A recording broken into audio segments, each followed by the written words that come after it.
ঢ্যাঁড়স খেতে আমরা কম বেশি সকলেই পছন্দ করি, কিন্তু তবে যদি হয় সেটা গাছের টাটকা ঢ্যাঁড়স, তাহলে তো আর কথাই নেই।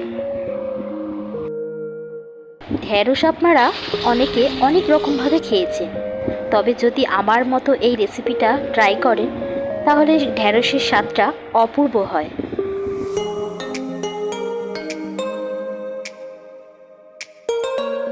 তাহলে দেরি না করে চলুন দেখে নেওয়া যাক রেসিপিটা করতে আমার কি কি উপকরণ প্রয়োজন লাগছে।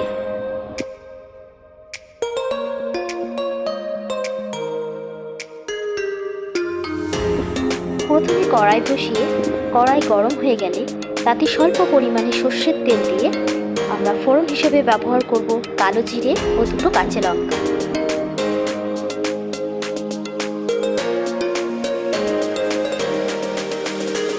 ফোড়নটা কিছুক্ষণ নাড়াচাড়া করার পর তাতে দিয়ে দেব কুচানো পেঁয়াজ।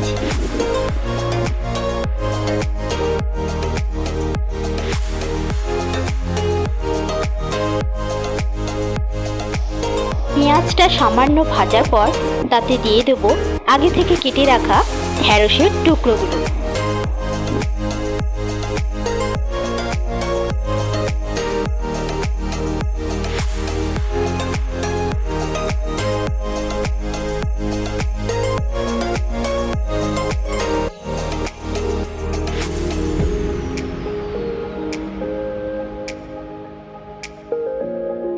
ঢ্যাঁড়সগুলো একটু ভাজা হয়ে এলে তাতে দিয়ে দেবো স্বাদ মতো লবণ ও পরিমাণ মতো হলুদ।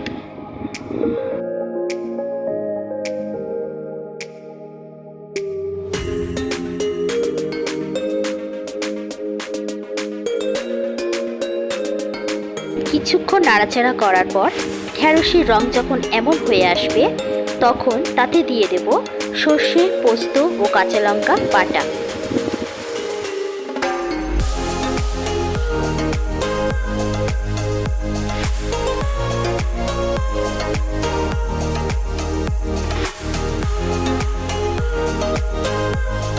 বাটা মশলাটা ঢ্যাঁড়সের সাথে ভালো করে মিশিয়ে নেওয়ার পর তাতে দিয়ে দেব পরিমাণ মতো জল।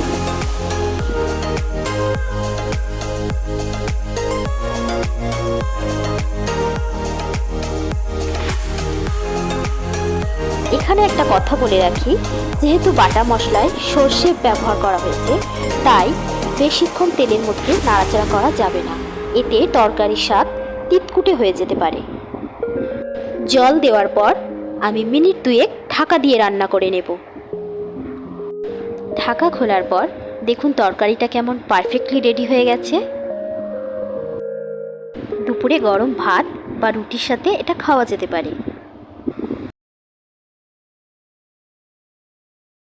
আমি মন্দিরা, আপনারা দেখছেন আমাদের চ্যানেল লিভ মাই লাইফ। ভালো থাকবেন, সুস্থ থাকবেন।